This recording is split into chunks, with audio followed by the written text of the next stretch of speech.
को समझ नहीं पाए।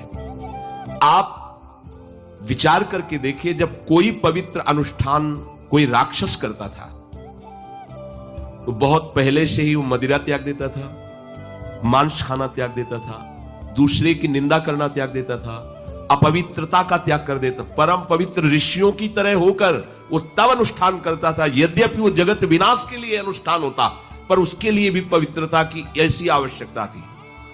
अब आप बेविचार करो, शराब पियो, मांस खाओ, गंदे आचरण करो और बोलो हमने राधा राधा कहा लेकिन काम नहीं बना।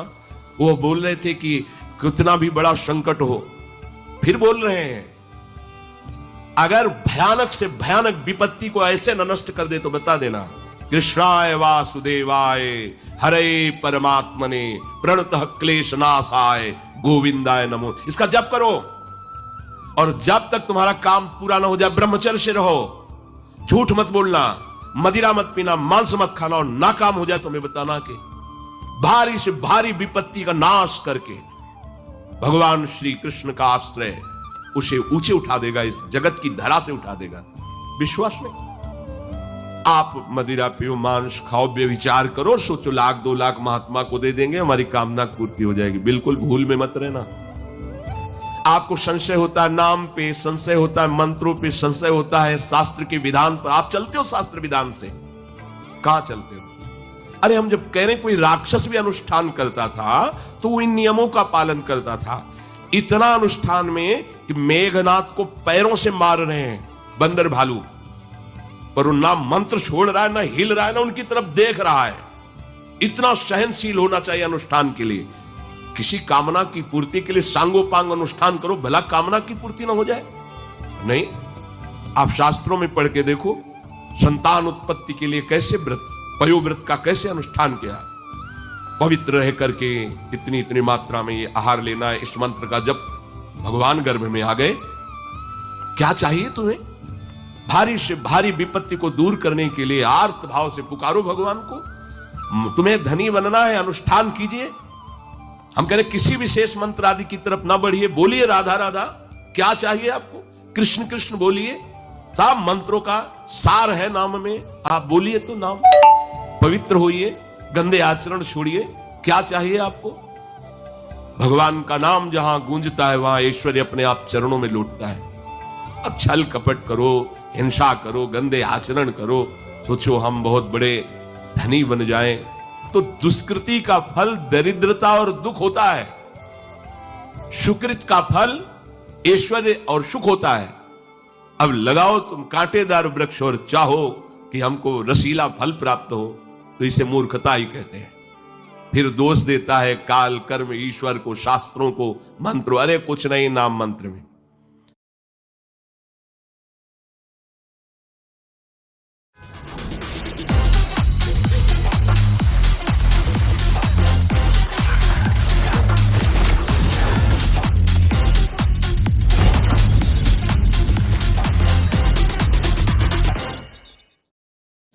जरा सी भी अनुष्ठान में त्रुटि हो जाए तो उसका फल बदल जाता है।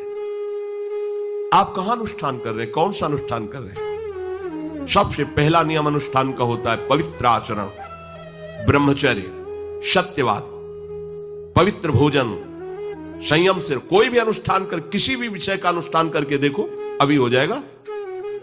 ये तो हमसे नहीं होगा तो फिर आप बड़ी बड़ी कामनाएं करते हो, हवा में कामनाएं पूर्ण हो जाएंगी।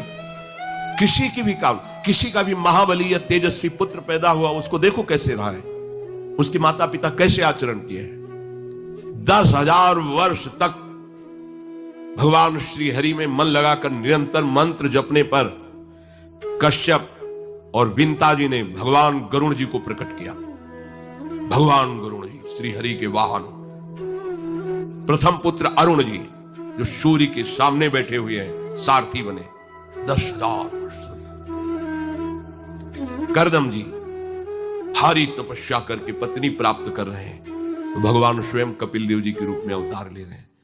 बिना भजन के, बिना पवित्रता के, बस कामनाओं की पूर्ति, हवा में कामनाओं की पूर्ति हो जाएगी।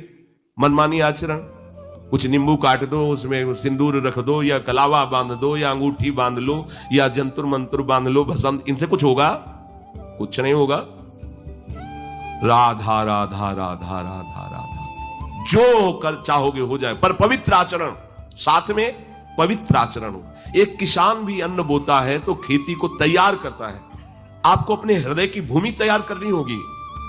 कामना पूर्ति के लिए ऐसे थोड़ी चला जाता है। देखो ना, ऐसे एक चपत लगा दी सुरुचि ने, क्योंकि उसकी रुचि के खिलाफ हुआ कि वो पिता की गोद में बैठना चाहते थे। क्षत्रिय बालक माता के पास गए, उनका नाम सुनीति है।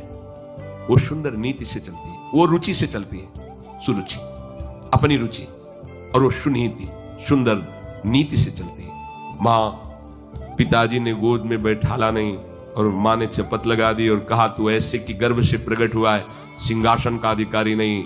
अगर तुझे सिंहासन पर ही बैठना है तो जा तपस्या कर और मेरे गर्भ से प्रकट हो। तपस्या इस बात की कर कि मेरे गर्भ तब कहीं तू पिता की गोद में बैठ सकता है। बोले हाँ बेटा। महाराज तो मुझे दासी भी मानने के लिए तैयार नहीं है। बेटा, भगवान नारायण का जिसने आश्रय लिया उसकी कोई कामना अधूरी नहीं रही। जाओ तुम भगवान श्री हरि का आश्रय लो, वही तुम्हारी कामना की पूर्ति करेंगे। मेरे में तो कोई सामर्थ्य नहीं, पर मैं आशीर्वाद देती हूँ। मेरा आशीर्वाद कवच की तरह तुम्हारी रक्षा करेगा। 5 वर्ष का बालक चला भगवान की प्राप्ति के लिए। वो प्रेम नहीं चाह रहे हैं, वो पद चाह रहे हैं। कैसे जीवन व्यतीत किया देखो। 6 महीने की बात। बोले 6 महीने में, 6 महीने में एक छोटा सा बालक इतना कष्ट सह रहा है। 6 महीने तो बहुत समय हो गया। भगवान तो इससे भी बहुत करुणा में एक आर्त पुकार में उपस्थित हो जाते हैं। एक बार जिन नाम ली हित सो होय अति दीन। अगर कोई कामना नहीं है, केवल प्रभु की मिलन की चाह है और हृदय आर्त भाव से पुकार दे तो दूसरा नाम नहीं लेना पड़ेगा। एक बार जिन नाम ली हित सो होय अति दीन, ताको संग न छाणहि ध्रुव अपनो कर लीन। ये महर्षि शेखरों के वचन है, कोई ऐसे मिथ्या वचन थोड़ी। श्वास को भी रोक लेते हैं। भगवान का जो मंत्र श्री देवर्षि नारद जी ने दिया उसी का ध्यान करो। ऐसा पद मिला कि सप्त ऋषि परिक्रमा करते हैं। ना उनके पिता को मिला, ना उनके पितामह को मिला। इसके आगे तो है ही नहीं। उत्तानपाद, महाराज मन, ब्रह्मा, बस ऐसा पद मिला कि किसी को पद नहीं मिला। पर आप देखो कामना की पूर्ति के लिए कैसे निष्ठावान होकर के, प्राणों को समर्पित करके भगवान के बीड़ी सिगरेट पियो, प्याज लहसुन मांस मछली दुनिया की दलित दुराएं करो, हाँ हमारी कामनाओं की पूर्ति हो जाए। बेकार बकवास करते हैं लोग आकर। परमार्थ को एक हंसी बना दिया है, एक मजाक बना दिया है। संतों को एक नाटक बना दिया है। संत मार्ग को एक उपहास का स्वरूप बना दिया है। हमारी कामना की पूर्ति कर दो। उनका जीवन कामना की पूर्ति के लिए तुम्हारे है। अरे तुम्हें निष्काम करके भगवत साक्षात्कार कराने के लिए कि छोटी मोटी जिन में तुम फंस कर तुम्हारी दुर्गति हो रही, उसी में और वो बढ़ावा देने के लिए। पर संसार तो अपनी बात मानता है, उस ना शास्त्र की बात मानता है ना संतों की। भगवान कह रहे हैं वो सुकृति है जो मेरे से धन चाहते हैं, दुष्कृति तो आ ही नहीं सकता। तो आप सुकृति के आचरण करो। बड़ा विचित्र भाव है संसार का। चाहता है सुख, आचरण करता है दुख पाने वाले। दुष्कृति करो, पाप करो, सुख चाहो, कैसे हो सकता है भाई? कैसे हो सकता है ऐसा? तुम सोचो हम अपने बल से कर लेंगे, तुम्हारा बल काम नहीं करेगा। जब थोड़े दिन की स्वतंत्रता दी जाती है, जाओ आप 50 वर्ष 60 वर्ष 80 वर्ष आपको समय मिला है, आप चाहे घोर पापाचरण कर लो और चाहे बहुत बढ़िया तपस्या भजन पुण्य कर लो, छूट है, आपको विघ्न नहीं पहुंचाया जाएगा। हाँ कोई महत अपराध कर दोगे तो फिर तो बख्शा नहीं जाएगा। साधु ज्ञान तुरंत भवानी कर कल्याण अखिल के हानि। अगर कोई महत अपराध बन गया तब तो, नहीं तो छूट है तुम्हारी, कमा लो जो कमाना चाहते हो, पापाचरण या पुण्य जो कमाना चाहते हो। तो आपको लगता है कि आदमी बड़ा सुखी दिखाई दे रहा है, बेईमानी करता है, पापाचरण करता है, छूट दी गई है भगवान की तरफ से। ये कर्म भूमि है, तुम कर्म कर सकते हो, अच्छे या बुरे दोनों की छूट है। तुम भगवान का भजन करके नारायण बन सकते हो, नारायण स्वरूप में स्थित हो सकते हो। तुम गंदे आचरण करके भूत प्रेत बन सकते हो, सुअर कुत्ता बन सकते हो, और भी नीची योनियों में जा सकते हो। तुम स्वतंत्र हो इस समय, जो चाहो कर सकते हो। ये हरि योनि को छूट नहीं, केवल मनुष्य योनि को छूट है। और तो सब अपने विवश होकर कर्मों को भोगना ही पड़ेगा, चाहे वो देवता क्यों ना हो। सावधान हो जाओ, भगवान ने छूट दे दी। ये यहां नहीं कह रहे कि तुम निष्काम ही होकर हमारी शरण में आओ। बड़े कृपाल जगत पिता है ना, वो कह रहे हैं कि आर्तो जिज्ञासुरर्थार्थी ज्ञानी चो भरतर्षभ। मान लो बहुत दुष्कृति है, बहुत गंदे आचरण वाला है, और उसको किसी भी संयोग से भगवान में रुचि हो जाए तो अब उसे दुष्कृति नहीं कहा जाएगा। अपने लोगों की यही कि अगर जीवन में कभी पीछे हमने उसको कोई ऐसा आचरण करते तो जीवन भर यही उसी आचरण को देखेंगे हम, ये वो गंदा आदमी है जिसने ऐसा किया। भाई एक तरंग आई थी, उस तरंग में उसके द्वारा वो गलती हो गई, इसके बाद वो भगवान की शरण में वो सुधार, वो महात्मा बन जाएगा। पर हमारी दृष्टि उसके नाम जपने पर, उसके भगवत मार्ग में चलने पर नहीं, क्योंकि हम लोग उसी का आदर करते हैं। वो झूठ बोला था, वो झूठ बोलने वाला है, वो बेईमानी की थी, वो हाँ गंदी दृष्टि से उसने देखा था, वो ऐसे ही दृष्टि उसकी रहेगी। नहीं, ऐसा नहीं। दुष्कृति आचरण करने वाला किसी संयोग से यदि उसकी भगवान नाम में रुचि हो गई, सत्संग में रुचि हो गई, भगवान का आश्रय ले लिया, तो भगवान कहते साधुर्य समंतव्य, अब उसे साधु मानो, बड़ा पुण्यात्मा है, क्योंकि मेरे आश्रय में आ गया, मेरी शरण में आ गया।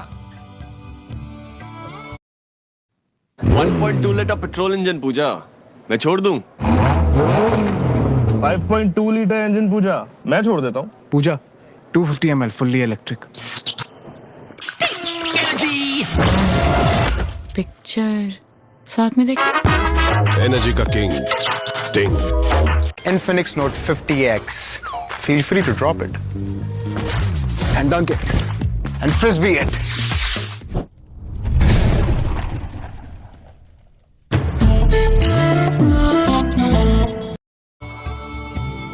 भगवान कृपा करके ये 4 बातें कह रहे हैं। अगर आपको कोई भारी से भारी संकट है, चाहे जितना बड़ा संकट हो, कई घटनाएं अपने जीवन में हमने देखी, आश्चर्यमयी घटनाएं, जो बिल्कुल बस केवल भगवान ही बचा सकते थे। मुरारी शरण जी और कई संत अपने गिरिराज जी की परिक्रमा में रात्रि में गए थे। 2 बजे के लगभग वापस आ रहे थे हाईवे से, और ड्राइवर सो गया, और डिवाइडर उस पे गाड़ी ऐसे एकदम जो राधे श्याम, बिल्कुल रफ्तार से गाड़ी चल रही, एकदम ऐसे, एकदम आवाज जोर से प्रभु की इच्छा से निकला, राधे श्याम। गाड़ी बंद, ऐसे ड्राइवर बार बार सबसे हाथ जोड़ के कि पहली बार ऐसी गलती हुई, मैं सो गया, पहली। वो समझा कि पीछे हम कुछ नहीं, ना कोई पीछे से गाड़ी आई। अब इंजन कैसे बंद हुआ, वो गाड़ी वहां कैसे रुक गई, केवल इसका हम कोई महत्व नहीं रखते कि कोई बड़ी बात है। अरे जीवन उनके हाथ में, आज ले ले या कल ले ले, लेना ये जीवन उनको समर्पित है। जैसा अगर आप संकट में हैं, पुकार के देखिए राधा, पूरा दृश्य बदल जाएगा। पुकार के तो देखिए, पर बिना अपनापन हुए पुकार नहीं सकते आप उस समय। अरे दैया रे, राधा नहीं निकले, अरे बाप रे, ऐसे राधा नहीं निकलेगा, क्योंकि तुम्हारे दैया और बाप है ना। हमारे तो यही है जो कुछ है, राधा।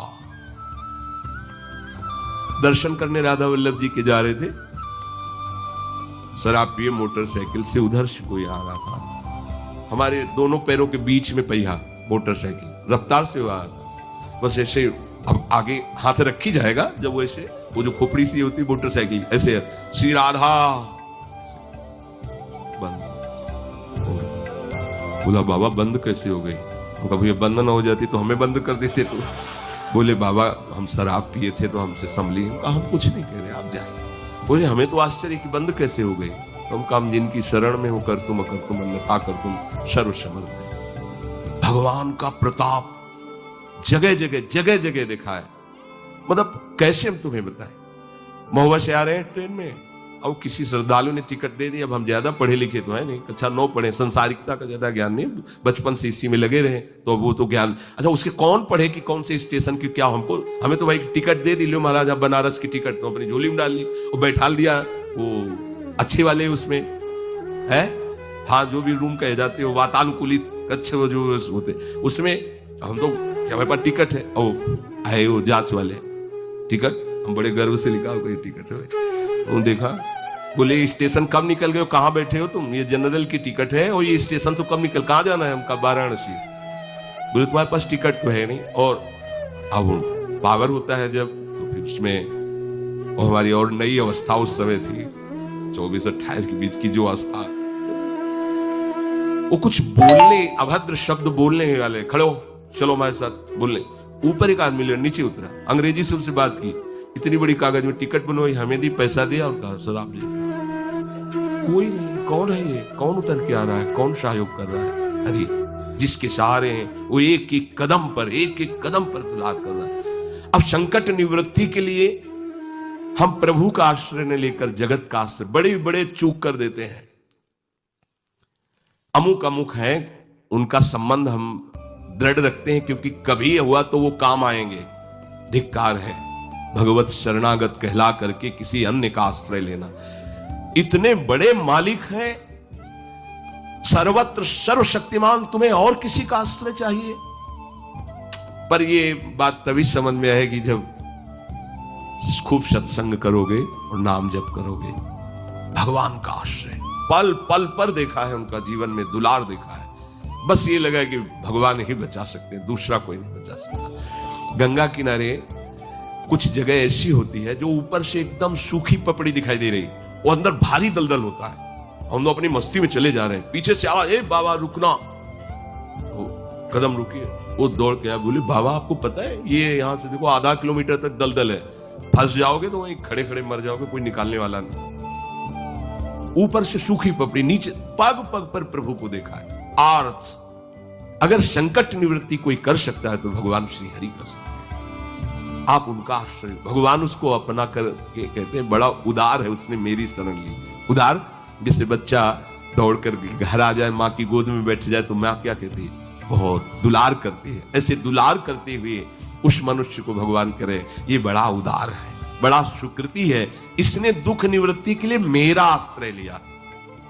अगर सत्संग सुनकर तुम्हें थोड़ा भी भाव आ रहा हो तो किसी भी विपत्ति में किसी का सहारा मत लेना, एकमात्र प्रभु का भरोसा रखना। अगर विपत्ति संपत्ति में न बदल जाए तो हमें बताना, और अगर किसी का सहारा लिया तो बनती हुई बात बिगड़ती चली जाएगी, ये पक्का समझ लेना। आपको लगेगा कि उनका फोन नंबर कर दें तो एक फोन में सारी बात संभल जाएगी, नहीं भाई, ये लोकवत थोड़ा संभलता नजर आएगा लेकिन वो बात बिगड़ जाएगी जिससे सारी बात बननी नहीं। बने तो रघुबर ते बने और बिगड़े तो भरपूर, बिगड़ जाने दो।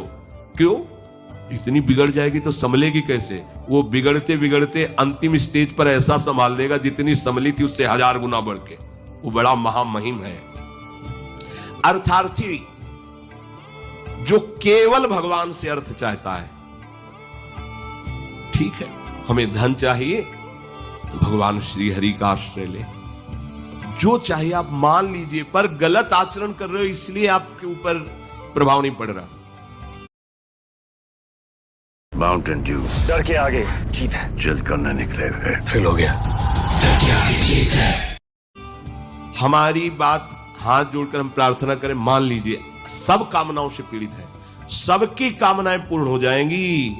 जो इच्छा करी हो मन माही, प्रभु प्रसाद कछ दुर्लभ नाई। पर मांस खाना छोड़ो, शराब पीना छोड़ो, पराई बहन बेटियों के साथ गंदी दृष्टि करना बंद करो, ये गंदे आचरण बंद करो, राधा राधा बोलो, ना पूर्ण हो जाए तुम्हें बताना। मनमानी आचरण करते हो, गंदे पापाचरण करते हो, फिर कहते हो कि हमें कुछ दिन राधा नाम जपते हुए अभी लाभ नहीं मिला। लाभ कैसे मिले?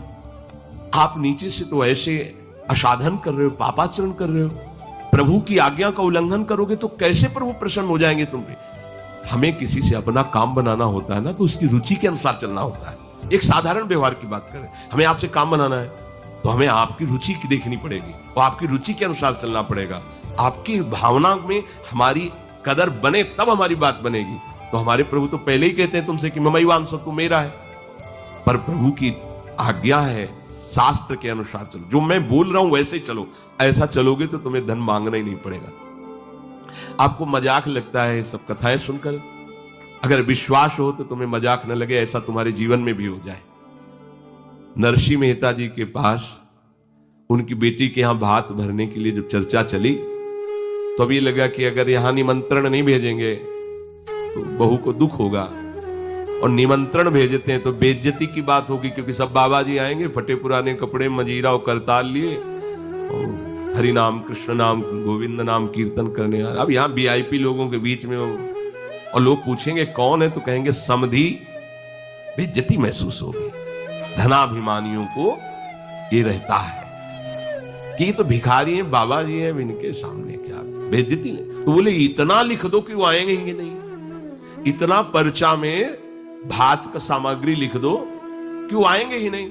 ये बात जब कि निमंत्रण भी हो जाएगा और नहीं आए, बेटी भी जो बहू है वो भी नाराज नहीं होगी, भाई निमंत्रण तो गया है, पूरा लिख दिया। नरसिंह मेहता जी के पास पत्र गया, उन्होंने देखा, जाके ठाकुर जी के महाराज, क्योंकि भगवान की सिवा कोई आश्रय है नहीं। तैयारी की गाड़ी में, तो अब वहां 10-5 तो संत महात्मा कीर्तन, पूरी मंडली भगवत कीर्तन कर, गाड़ी में बैठ के, अब नरसिंह जी के सिवा उनका कोई था नहीं, और नरसिंह जी के हरि आश्रय। अब जहां नरसिंह जी वहीं, मान लो अपने लोग चलेंगे तो पूरे चलेंगे, जहां चलेंगे। अब कीर्तन करते हुए ऐसा भात भरा था ठाकुर जी ने कि भूतो न भविष्यति, स्वर्ण की वर्षा हुई थी, लिखा है स्वर्ण की वर्षा।